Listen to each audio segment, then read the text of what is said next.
up, guys? So it is fall time now. It's getting a little bit chilly out. It is time for some crock pot meals. Alright, crock pot meals are usually very easy to do. Most of them you just dump a bunch of stuff in there, turn it on, a couple hours later you got a meal.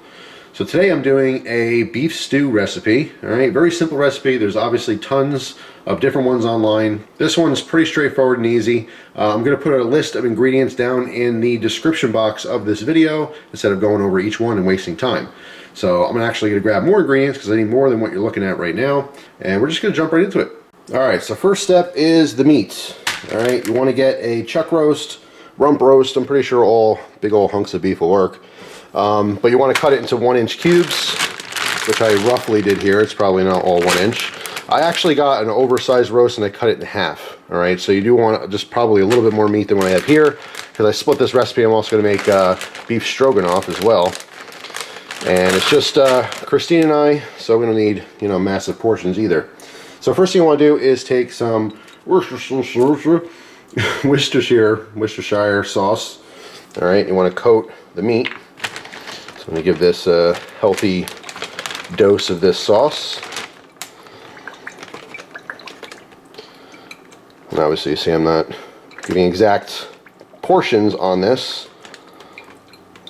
Just want enough in there to coat it. Alright, I'm going to hit it with some salt and pepper. Alright, so I got some fresh cracked black pepper. Give that a few turns. If you guys can even see, my arm might be in the way. Alright, I'm going to go around the tripod here. And I'm going to grab some salt. Give a nice 2 pinches of salt here. Alright, this is just coarse sea salt. Zip up the bag and mix it all together. Pretty simple stuff. Put the cap back on our sauce and put that away. Alright, so next we want to get some flour. Alright, and we're going to put flour into our bowl here. And we're basically going to toss this meat in this flour to lightly coat it. Alright, we're going to pat off the extra flour, and then we're going to brown this in our pan. Alright, so I mix it up a little bit more, make sure all that salt and pepper is pretty evenly distributed. Alright, so dump the meat in the flour. We're just going to toss it, just so that they're all kind of coated with flour. Of course, this is the messy way to do it. So once all the pieces are coated with flour, we're going to heat up a pan. I happen to be using a skillet, you don't have to. I'm going to grab some oil here. Alright, just going to dump in just a little bit to coat the bottom. Alright, and let that get the temperature. Alright, so now that this is heating up, should be hot enough now. Alright, I'm just going to start putting these in the pan. Now you don't want to crowd the pan. Alright, so I'm going to make sure that they all have a little bit of room. You can do this in steps, you don't have to do them all at once. You just want to start browning this. So you want to brown it about a minute on each side. You don't have to get every little nook and cranny. The purpose of this is to kind of caramelize the meat and make that sauce taste really good. Alright, so what I usually do is I'll do one side. After roughly a minute, I'll just flip them over and do the other side as long as most of the meat is browned. Now once all this meat is browned, it's going to go right into the crock pot. So there's another batch of meat, and then after this I have about one more pan's worth. Alright, once you get the last batch of meat in the pan, go ahead and take a small onion and just dice that up.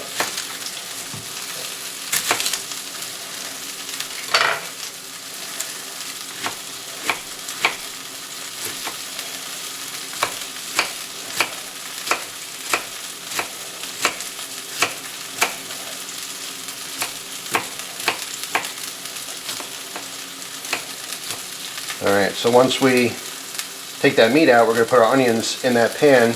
You can add a little bit of oil if necessary. Alright, so I am going to add a little bit more olive oil just for these onions.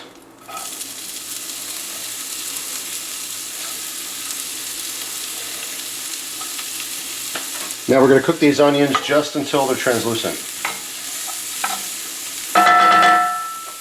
Alright, so our onions are getting kind of soft. We're going to back this out a little bit.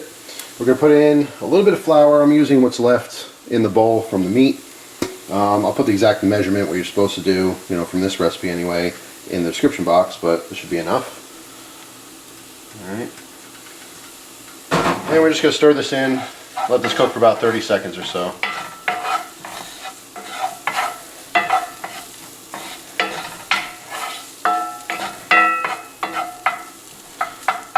Then we're going to grab our wine. You want a red wine, a very fine Carlo Rossi. Cheap. We're cooking with it. Doesn't have to be expensive wine. This was $4.50 for a full bottle. So what we need is not a full bottle, we need a half a cup. Alright, so I got my glass measuring cup here. Put that down. Pour a half a cup. Glug, glug, glug, glug, glug, glug, glug. And there we go. Alright, so half a cup goes in. And just mix that up.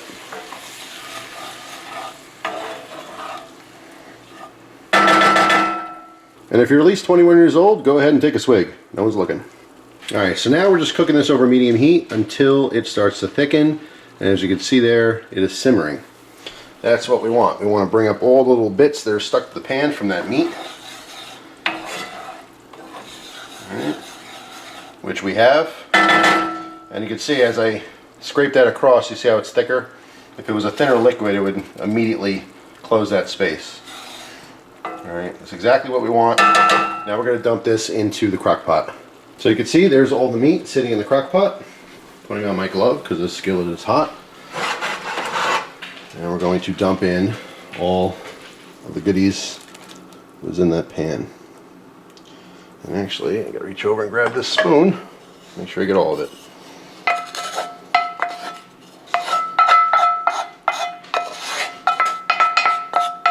We're going to put the crock pot into its holder, the heater, bottom portion of it. And we're going to set this to 8 hours on low. You could do 4 hours on high or between 8 and 10 on low. You know, once you hit the 7-8 hour mark, you can kind of look at it and see if you think it's done or not. But I'm going to transfer this over. We're going to start cutting up some veggies. Alright, then you want your carrots. I just roughly peeled this. You can use a peeler or you can use the side of your knife to kind of scrape off the outside layer. And then obviously cut off the ends.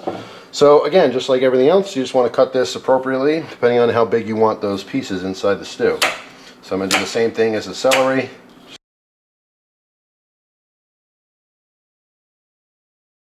Just kind of, I don't know, half-inch pieces or so.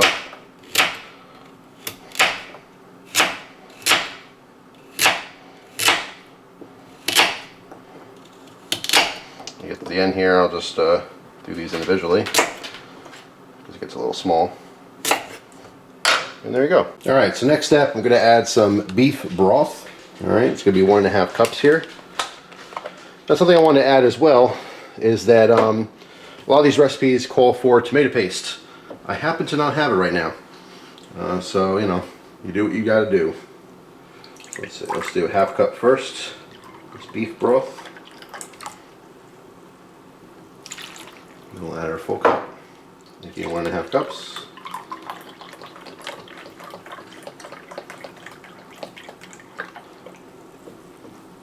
Alright. Alright, so at this point we want to add more salt and pepper. So let me hit this with some more salt first. Alright. 1.5 pinches. And then some more pepper.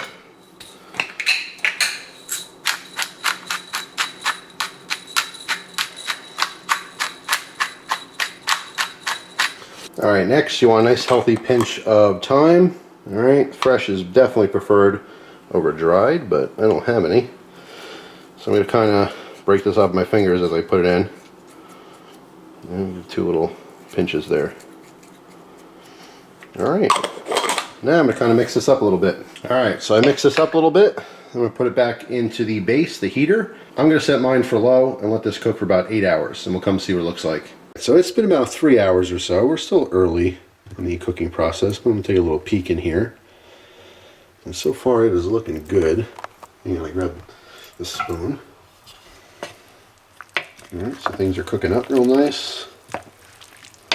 It's bubbling. There's a good thing. It smells great. Alright, potatoes are underdone still. Carrots. All that stuff has to meld and do its thing, but It is smelling great. One thing I did want to add though, you'll see it in the recipe there, but I did add garlic. I don't think I filmed that part, but I got some minced garlic. I did like, you know, about a, I don't know, half a tablespoon, something like that. But man, this smells great. So that's all. I'll get back with you when it's all done. So, time to check on this. There's about 20 minutes or so left, and we have the last ingredient to add. I know you guys thought we were done, but we are not. That is looking good. Ooh, that is smelling excellent. Got that fog situation figured out. So yeah, at the last 20 minutes or so, you want to add in your peas. If you like peas, you don't want to add these in earlier because they will just turn to mush and fall apart. So now we have roughly 20 minutes or so left. We'll add in all the frozen peas. Pull back here. Every last pea. You hear one floating around in there. There we go. All right, and mix it in. At this point, you can take out the biggest piece of potato or a carrot or a big hunk of meat and just kind of cut into it and see if it's fork tender yet. You know, make sure everything's nice and cooked. You get an idea if you have to keep this going or not. Also at this point, you want to taste it. If you want to add more salt or pepper or something, now would be the time to do it. But that's pretty much it. So I'm gonna let this go for another 20 minutes or so, warm up those peas, and then we're done. We can go ahead and try it. All right, so the final step, enjoying your meal you just made. So I got a little bowl of this stew. It is looking good, it's smelling good. Pour myself some of that cheap red wine in the wrong glass because I don't like wine glasses. So let's get into it.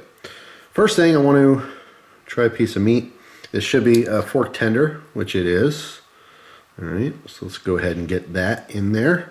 I'm not going to, you know, chew too long on camera, so I'll probably edit out the sloppy chew noises, which some of you will appreciate. Oh yeah, that is perfect. So the fibers of the meat are all broken down. It's, you know, it's not chewy. It's just falling apart. Really, really good. The sauces, or gravy, I guess you'd call it, is really rich. Just awesome. Let's try one of these pieces of carrot here. Also very good. I don't think I have to explain how a carrot tastes, but it's got a nice little sweetness to it. Let's try one of these potatoes. Oh yeah, that is awesome. See a little bits of onion in here. The celery kind of melts away. Here's a little chunk of celery. Let's try that. Even the celery is awesome in here. You guys know celery doesn't have much of a flavor. Let's get some of those peas going on. Absolutely delicious. Awesome meal.